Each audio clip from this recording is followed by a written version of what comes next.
अस्सलाम वालेकुम, नमस्कार, सत श्री अकाल एंड गुड इवनिंग। मैं हूं आरज़ू काज़मी और आप देख रहे हैं पॉइंट ऑफ व्यू। हमारे साथ हैं जी साजिद तारड़ साहब। बहुत शुक्रिया सर कि आज आप आए। Thank you so my much. Pleasure, thank you so much, thank you. Sir आज कई चीज़ें डिस्कस करनी है, जिसमें हमारे एक सीनियर जर्नलिस्ट जो हैं वजाहत एस खान, उन्होंने B65 वॉर का जिक्र किया है, कहा कि जी सियालकोट को चले जाना चाहिए था। उस पर भी बात करेंगे। डॉक्टर जयशंकर जो है, उनकी फॉरेन मिनिस्टर इसराइल के जो है, उनसे मुलाकात हुई है, उसके ऊपर भी हम बात करेंगे। साथ ईरान और पाकिस्तान के फॉरेन मिनिस्टर्स की भी मीटिंग हुई है और मालदीव्स का भी जो इशू चल रहा है उसके ऊपर भी बात करनी है। देखिए आरजू, मैं सबसे पहले तो ये कहूंगा कि जो फसल बोई है हमारे मुर्शद ने नफरतों की, वो अब कटने को बिल्कुल तैयार हो चुकी है। सबसे पहले तो मैं कोट करना चाहूंगा इमरान खान साहब की खुद की बात। वो कहते हैं मैं चोरों से तो अच्छा है पाकिस्तान के ऊपर एटम बम मार दिया जाए। नौज बिल्ला, मैं इस पे कंडेम करूंगा। मुझे खुद सिस्टम से नफरत है। जो लोग इसको 76 साल से झंझोड़ झंझोड़ के इसको खा रहे हैं, उससे नफरत है। लेकिन पाकिस्तान जो है वो पाकिस्तान नहीं तो खान साहब आप क्या है?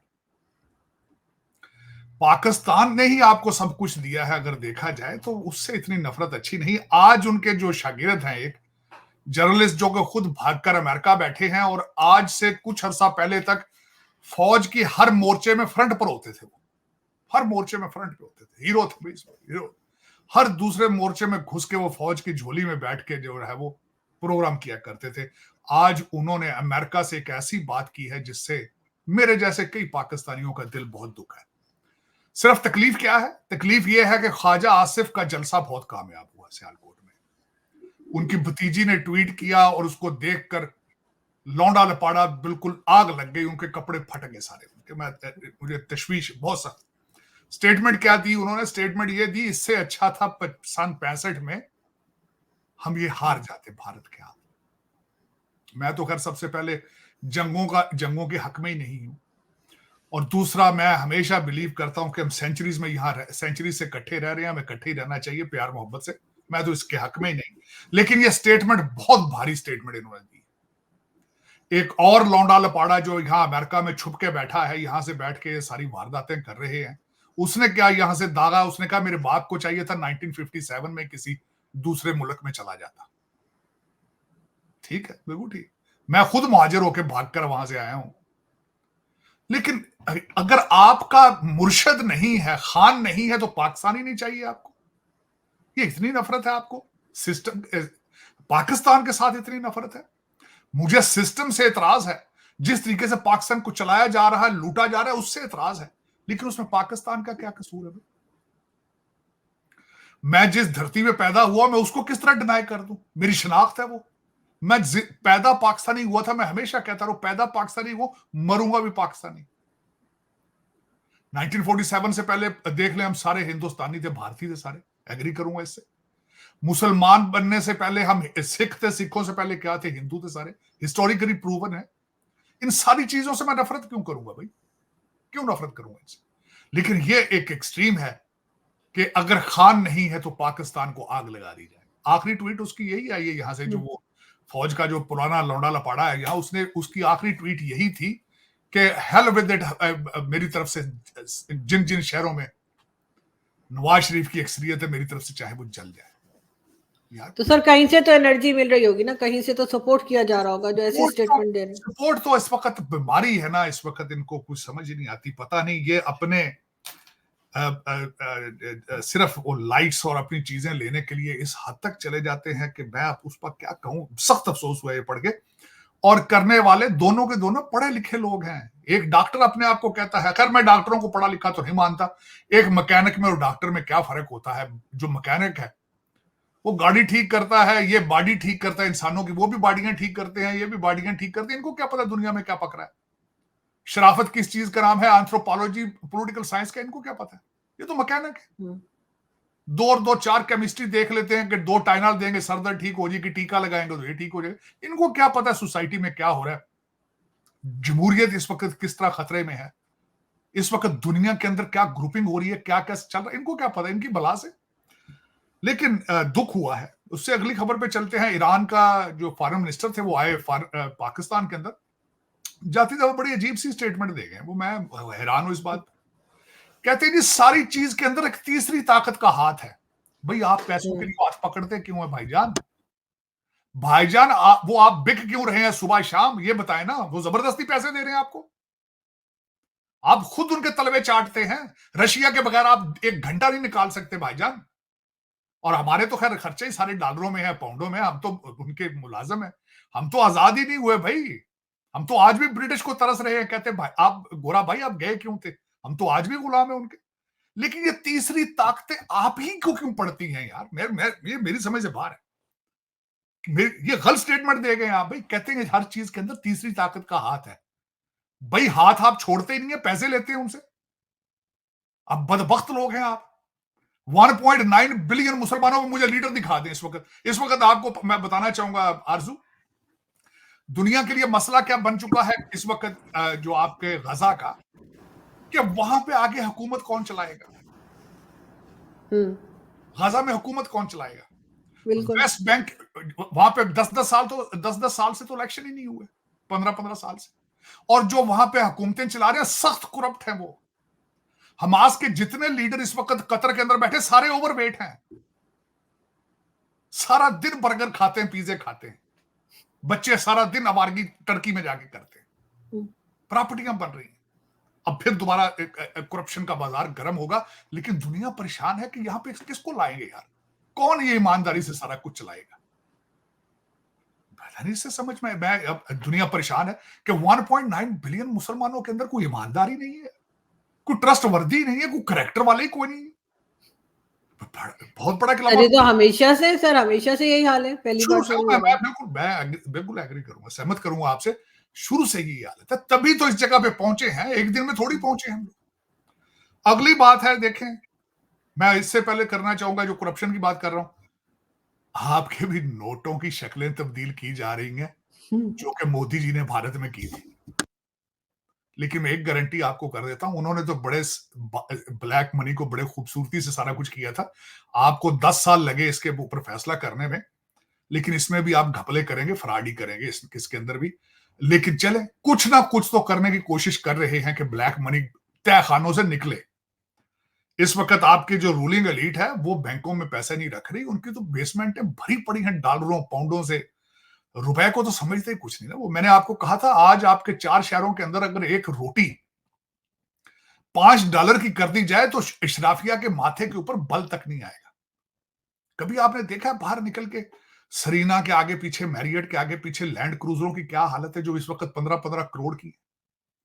मैं जब इन फराडियों के सारे धोखेबाजों के घरों में जब पाकिस्तान जाता हूं, तो वो 15-15 करोड़ की 6-6 गाड़ियां खड़ी होती वहां पे। मेरी बच्ची यहां जॉर्ज वाशिंगटन में पढ़ती थी आरजू, 3 दिन का वीकेंड आता था, यहां से पाकिस्तानी इन आवारा इन करप्ट लोगों के बच्चे जो 3 दिन की छुट्टियां मनाने के लिए पाकिस्तान चले जाते थे। एक एक हफ्ते के लिए, 5-5 दिन के लिए बिजनेस क्लास में बैठ के जाती थी बच्चियां यहां से। ये मेरे बच्चे बताते थे, क्योंकि जॉर्ज वाशिंगटन के अंदर सबसे ज्यादा करप्ट पाकिस्तानियों के बच्चे वहां पढ़ रहे हैं शुरू से। तो ये हालात है। आप तो दुनिया के एक करप्ट 3 लोगों में आपका शुमार है। वहां पे नोट वो चेंज कर रहे हैं शक्लें उसकी। देखिए सर, दुबई में भी कहा जा रहा है कि टॉप 10 कंट्रीज में से पाकिस्तान का नाम है जो वहां पे प्रॉपर्टीज खरीदते हैं। टॉप 10 में नहीं, दूसरे नंबर पर है। रशिया नंबर 1 पे है, दूसरे पे आप है, तीसरे पे अफगानी भाईजान है। मैं तो ब्रीद करता हूं ये सारा कुछ। मैं तो इसी चीज का डसा यहां आया था, करप्शन का, धोखेबाजी का डसा करके यहां आया हूं, और मेरी इसके ऊपर बड़ी नजर रहती है। अगली जो खबर बताना चाह रहा था कि जयशंकर साहब ने इजराइल कैट्स, जो कि फॉरेन मिनिस्टर, उनसे बात की है। हाँ, उनसे उनकी बात हुई है, गए नहीं वहां पे। उनको दावत दी गई है कि आप आए हमारे दौरे पे, जयशंकर। अब बात क्या हुई है? हूथियों के हवाले से हुई है, और बात हुई है भारत की शिपिंग जो वहां पे हो रही है वो। और ये भी एक लर्न करने की बात है कि उनको फिक्र है कि भारत का ट्रेड है उसका क्या बनेगा। 40% भारत का तेल उस रास्ते से आता है, उसके बाद जो यहां से चावल जाता है उसी रास्ते से जाता है। अगले परेशान है, फिक्रमंद है अपने मुल्क की इन्फ्लेशन के लिए, ट्रेड के लिए। अगर देखा जाए तो ये दूसरे मुल्क, काश कोई दूसरा भी इस तरह के फैसले को करता, सोचता कि हमारे मुल्क के अंदर क्या होगा। आपके इस वक्त सिर्फ एक ही बाजार गर्म है कि बस वो पीटीआई का झंडा है, मुस्लिम लीग का जलसा है। और मुस्लिम लीग भी नहीं कहते, मुस्लिम लीग कहते हैं सारे, जिस तरह के ये लीक हो रहे हैं शुरू से। तो देखें, और ये अब किस किस करवट बैठते हैं। हालात तो कोई अच्छे नहीं चल रहे इनके, मेरा मकसद है इलेक्शन हो तब भी कोई फर्क नहीं पड़ेगा, हो गया तो फिर भी कोई फर्क नहीं पड़ेगा, क्योंकि करप्शन रोकने के लिए किसी के मुंह से अभी तक 2 लफ्ज मैंने नहीं सुने। अब अगर आपने सुने हैं तो मैं उसको सुनने के लिए मैं तरस चुका हूं कि पाकिस्तान के अंदर कोई करप्शन के ऊपर क्रैकडाउन होगा। मेरे ख्याल में नहीं होगा। आपकी किस्मत में ऐसे ही है, जूते ही हैं, वो जूते अब पड़ रहे हैं और पड़ते रहेंगे, चेहरे बदलते रहेंगे। जिस तरह 2018 में इलेक्शन हुए थे, बिल्कुल उसी तरह के 2020 में होंगे। छोटे भाईजान की जो शहबाज शरीफ साहब थे, उनकी कैबिनेट 80 लोगों की थी, तो मियां साहब आएंगे, उनकी 180 की होगी। कोई 200 एमएनए होंगे, उनमें से 180 आपके वजीर होंगे। आपकी किस्मत के ऊपर फैसले ऐसे होते हैं कि वजीर बेमहकमा, मैंने कभी किसी जिंदगी में किसी मुल्क में नहीं सुना कि वजीर बेमहकमा, उसके पास महकमा ही कोई नहीं है, लेकिन पैकेज उसका 15-15, 20-20 करोड़ का, उसकी गाड़ियां 6 आगे भागती हैं, 5 पीछे होती हैं, नौकर। मगर सर शहबाज शरीफ साहब तो अभी भी कह रहे हैं कि नवाज शरीफ साहब ने जो इकोनॉमी को ठीक करने का प्लान बनाया था, वो लेके भारत ने अपना सब कुछ ठीक कर लिया। बहुत सही कहा उन्होंने, बिल्कुल ठीक है, बहुत सही कहा उन्होंने। तो ये भी फरमाया था कि चांद पर हमने जाना था। हाय हाय, चांद पे कहते, चांद के ऊपर तो प्लाटिंग जाके हमने करनी थी भाई, शरीफ कॉलोनी बनानी थी वहां पे जाके। बैरिया टाउन वाले तो भाईजान भाग गए हैं, कहते हमने जाके वहां पे इतफाक जो कॉलोनी का बुनियाद रखनी थी चांद पे, हमने तो प्लाटिंग कर ली थी, ये तो भारत चोरी करके ले गया। भाई वाह, भाई वाह, भाई आफरीन है, तालियां बजनी चाहिए इस पे बेशक। लेकिन उसमें आरज़ू, ये तो इनकी तो हर चीज चोरी हो रही है ना, क्योंकि चोरों की चीजें चोरी होती हैं। देखें आप, देखें 2 चीजें बताऊं, जो आप खुद होंगे आपको नजर आएगा कि हर बंदा वही काम कर रहा है, कि चोरी कर रहे हैं यार, देखो ये चोरी करके ले गए, हम भी ये कर लें, ये चोरी है यार, डाका है, क्योंकि सारे 76 सालों में यही कुछ हो रहा है। अब उससे आगे चलते हैं, जो आपने बात की है कि चाइना ड्रामाबाजी कर रहा है अपना शिप लेके। चाइना की इस वक्त क्राइसिस, आज सबके सुबह की सबसे बड़ी खबर यह थी कि वहां की जो बहुत बड़ी रियल एस्टेट कंपनी है बैंकरप्ट हो चुकी है, और उसका ट्रिकल इफेक्ट आ रहा है। रियल एस्टेट कंपनियां कई जो उनकी है वो बैंकरप्ट हो रही है, लेकिन जाहिर मसल उन्होंने फ्लेक्स करने हैं, कुछ पैसे अभी बचे हैं उनके पास। अमेरिका को भी उन्होंने आगे पीछे उनके फिरना है, फिर उन्होंने भारत को, तो खासकर उनका कारोबार है ना कि भारत के साथ उन्होंने रखना। ये जो शिप जासूसी वाला उनका जो शिप है जो सर्वेलेंस करता है, ये वही शिप है जो पहले श्रीलंका जाके खड़ा कर दिया था। आज ये माली गया है, लेकिन माली के हालात भी आप देखें मालियों जैसे हो चुके हैं। ये आपको मैं बताना चाहूंगा वहां आज सुबह क्या हुआ है। वहां पे जो हमारे मोइजू साहब थे, वो भाईजान पहले भी अक्सरियत में नहीं थे, टूटी फूटी वो साथ कोलिजन बना के करते थे, उनके खिलाफ मूवमेंट शुरू हो चुकी है। सबसे पहले तो माली का मेयर जो उनकी पार्टी का, वो हार चुका है वहां से। और आज जो ड्रामा उन्होंने मजलिसे, अपनी मजलिसे इस्लामी, जिसका मजलिस नाम रखा हुआ उन्होंने वहां पे, 2 चीजें वहां पे हुई। एक तो कैबिनेट पे डिस्कशन होनी थी वहां पे, जो उनका हाउस है वो कैबिनेट की अप्रूवल देता है तब कैबिनेट बनती। मोइजू भाईजान ने अपने जो कैबिनेट के लोग सामने रखी, 7-8 उन्होंने उसमें से रिजेक्ट कर दिए थे पहले ही। लेकिन आज जो ड्रामा सारी दुनिया ने वहां थप्पड़ देखे, और जिस तरीके से वो सीटियां और सारे वो अपने बाजे लेकर जो पहुंचे हुए थे अपोजिशन वाले, आज सारी दुनिया ने उनका ड्रामा देखा है।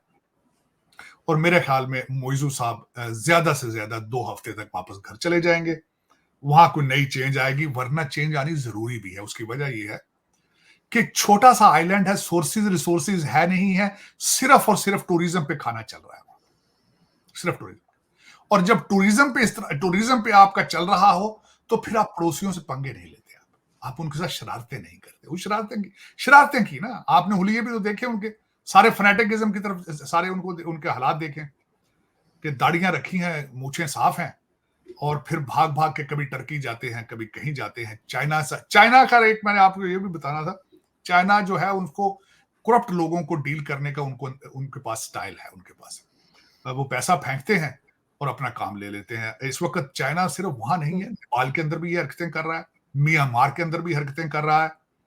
पाकिस्तान तो वैसे ही उन्होंने सड़कें, आपको तो $26 बिलियन दिया आपने, यहाँ पे उनको बड़ी खूबसूरती से पिज्जा फ्रेंचाइज ले लिया आपने। तो आप तो पिज्जे वाले लोग हैं भाई, आप तो पिज्जे खाते हैं, पिज्जे बेचते हैं, आपकी क्या बात है। लेकिन अब जो सिर्फ वही नहीं है, ये शिप जो उन्होंने माली आज खड़ा है, इसके ऊपर भारत ने एतराज किया था और उसको उन्होंने कहा था, इन्होंने मालदीव ने लेटर लिखा था चाइना को कि आप यहाँ पे आप यहाँ पे आके सर्विलेंस नहीं कर सकते। उन्हें आए थे देखने के लिए कि यहाँ पे कितने भारतीय लोग जो हैं, 100 के करीब हैं, वो क्या कर रहे हैं, उनके एसेट्स क्या है, क्या क्या किस किस्म के जहाज हैं।